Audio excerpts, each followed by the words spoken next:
The women suffering torment between mother and the child don't leave indifferent anyone. In the camp, women prisoners worked very hard. They dig ditches by hand, made mud bricks from the glue and the reeds, built farms, raised cows, and in the winter time they collected the reeds nearby Zhalanash lake.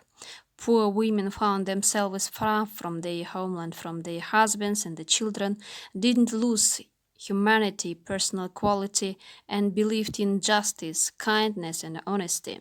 They didn't divide by nationality, profession, and the ages. In the difficult time, they tried to help themselves.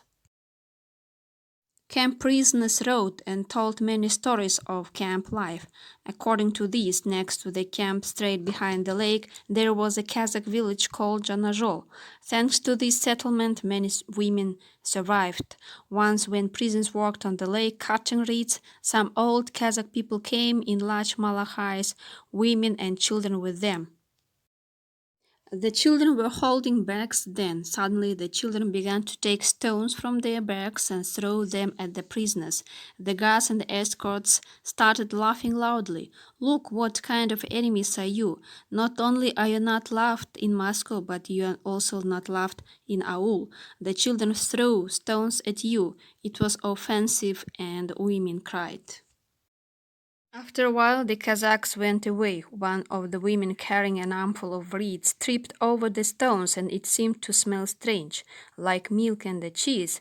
Then the prisoners understood that the women, children, and the old men coming from the nearby aul risked their lives to throw this food to the prisoners. When they came back to the barracks that evening, the prisoners sent guard for support and asked him to save the lives of these people, to give them health and longevity, and that the children wouldn't know grief, hunger, or loneliness. Not only did the villages bring cheese, but on many occasions they brought bread, oil, and the meat. The guards and escorts standing above all this never saw it happen.